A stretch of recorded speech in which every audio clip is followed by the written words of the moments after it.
Salam alaikum à toutes et à tous. Aujourd'hui, nous allons parler football et Coupe du Monde des clubs. La Coupe du Monde des clubs 2029. Bienvenue sur Hors-jeu 212.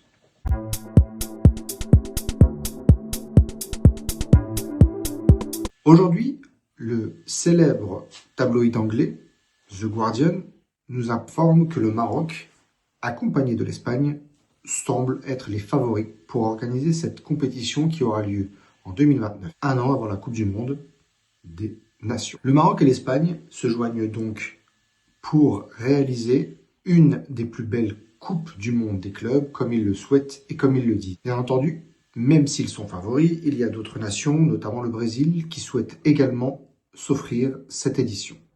Cependant, la FIFA semble se diriger vers une co-organisation, puisque l'édition 2029, qui sera la deuxième du genre, passera à 48 équipes. Ces équipes sont les meilleures de chaque continent, de chaque confédération, accompagnées de quelques autres en fonction du classement qu'aura généré la FIFA. C'est une compétition devenue stratégique pour la FIFA, bien entendu, mais aussi pour les pays qui les organisent. Le Maroc, qui prépare l'édition de la Coupe du Monde 2030 avec l'Espagne et le Portugal, sera d'ores et déjà à ce moment-là quasi prêt pour organiser la Coupe du Monde, donc organiser la Coupe du Monde des clubs. Cela pourrait être une sorte de levée de rideau, une sorte de répétition générale pour le Maroc et pour l'Espagne. Bien entendu, le dossier est encore à peaufiner, rien n'est encore figé, mais il semble que les deux nations se soient mises d'accord et ont transmis cet élément à la FIFA afin de pouvoir justement prétendre à cette organisation. C'est bien plus qu'un simple tournoi, hein.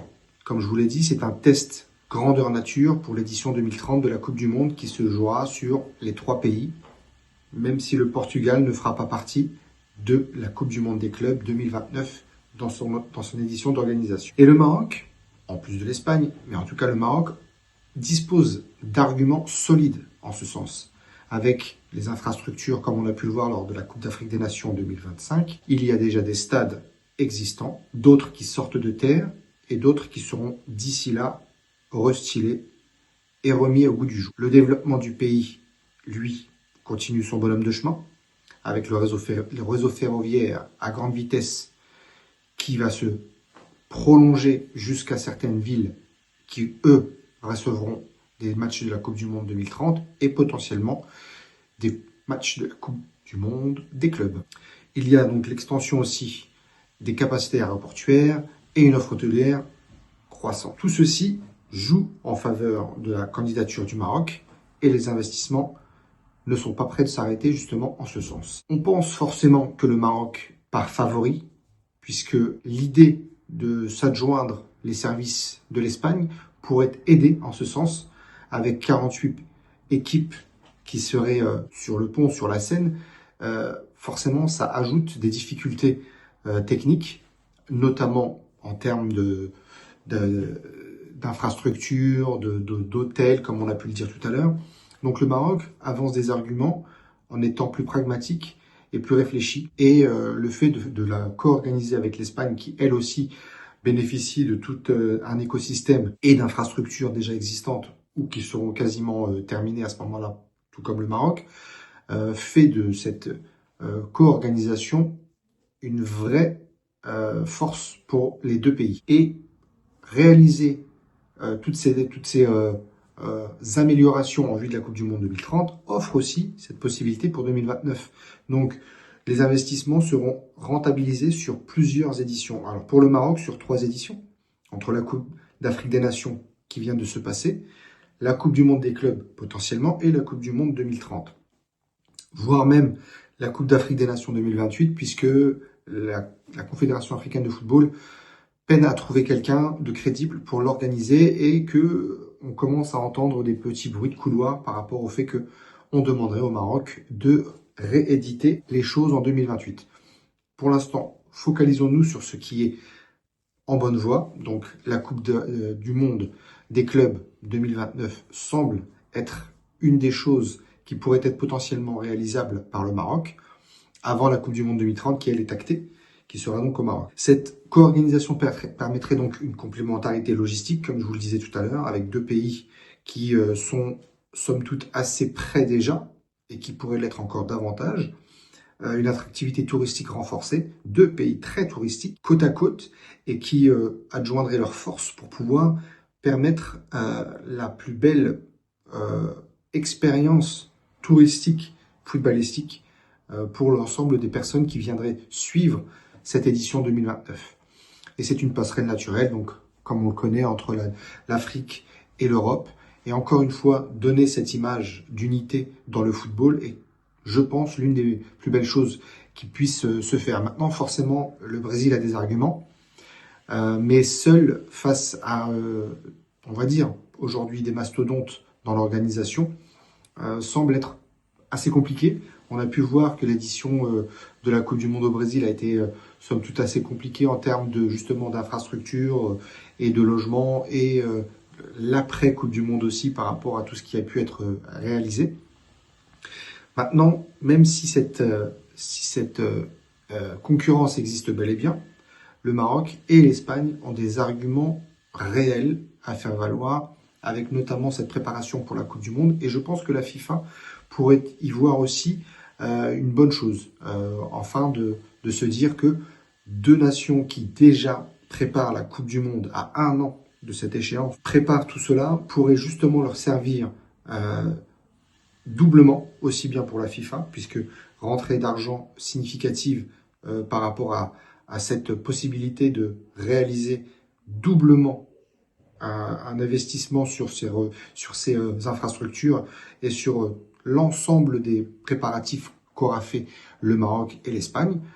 Ça permet de rentabiliser plus facilement et ça pourrait même être une logique peut-être pour la suite et permettrait donc à toutes les nations qui accueilleraient la Coupe du Monde des Nations d'accueillir peut-être la Coupe du Monde des clubs 1 an avant. Il y avait à une époque, lorsque la Coupe du Monde était organisée, 1 an avant, il y avait un tournoi qui était organisé aussi dans ce pays qui organisait la Coupe du Monde, un tournoi entre les meilleures nations du moment. Ça permettait de jauger un petit peu les capacités d'organisation, jauger un petit peu où en était l'état d'avancement, à la fois des travaux, mais aussi en termes de logistique et en termes organisationnels pour les personnes qui sont amenées à être partie prenante. Donc, ça pourrait être quelque chose qui servirait de répétition générale à chaque fois pour l'édition de la Coupe du Monde, mais en y prenant forcément beaucoup de pincettes, notamment vis-à-vis de la FIFA, qui, elle, est intransigeante puisqu'elle cherche forcément à gagner de l'argent. Et pour gagner de l'argent, il faut être rentable. Et pour être rentable, il faut que tout soit carré. Nul doute que Gianni Infantino, après sa venue au Maroc durant la Coupe d'Afrique des Nations, saura se faire l'idée que le Maroc est prêt. Le Maroc est totalement prêt à accueillir, même si d'ici 2029, d'autres investissements et d'autres infrastructures liées à cet événement seront mis en avant et auront été terminés. Il va sans dire que le Maroc, lui, entre guillemets, dans sa capacité organisationnelle, est déjà prêt à accueillir cet événement.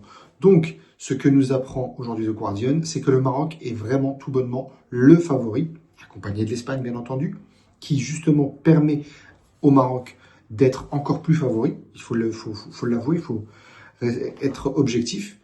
Le Maroc est pragmatique dans sa vision des choses. Obtenir la Coupe du Monde a été aussi une vision pragmatique du roi du Maroc qui a facilité le fait de pouvoir faire les choses de manière conjointe. Et aujourd'hui, pour la Coupe du Monde des clubs, il en va de même. Le Maroc se permet de pouvoir être plus pragmatique et d'être plus, on va dire, fort dans sa façon de voir les choses en s'adjoignant l'Espagne pour co-organiser cet événement. Donc, même si c'est plus qu'un simple tournoi, parce que c'est quand même la Coupe du Monde des clubs, comme on a pu le voir avec l'édition qui a vu le sacre de Chelsea face au Paris Saint-Germain, d'Achraf Hakimi, forcément l'engouement sera encore plus grand. Et le Maroc est une terre de football, l'Espagne aussi, même si le Brésil est une terre de football, mais je pense que le recentrer en Europe, dans le sens horaire, je pense que ça aura un impact encore plus grand et plus significatif. Les revenus générés ne seront pas moindres, bien au contraire, je pense qu'ils seront même beaucoup plus pertinents, puisque c'est davantage le public européen qui se déplace pour ce genre d'événement. Et donc, le Maroc, aux portes de l'Europe, on peut dire qu'il est quasiment européen dans sa géographie vis-à-vis de l'Espagne, donc a toutes les chances de pouvoir remplir toutes les exigences de la FIFA. Maintenant, même si ça apparaît un candidat sérieux et structuré pour accueillir la Coupe du Monde, justement aussi aux côtés de l'Espagne, il faut se dire que cette stratégie, elle est claire pour le Maroc. Il faut consolider son positionnement international, donc c'est ce que le Maroc fait. Et justement, cet événement pourra tester de façon, on va dire, optimale la Coupe du Monde 2030, qui, elle, sera la vraie vitrine du Maroc et que le Maroc et son peuple attendent patiemment. Voilà ce qu'on pouvait dire sur cette nouvelle qui, aujourd'hui, nous permet de dire que le Maroc est très très bien positionné pour accueillir la Coupe du Monde des clubs 2029, avant la Coupe du Monde 2030. Le Maroc, terre de football, Inch'Allah, on en saura plus dans quelques semaines et on vous tiendra au courant sur Hors-jeu 212. Merci les amis et à bientôt.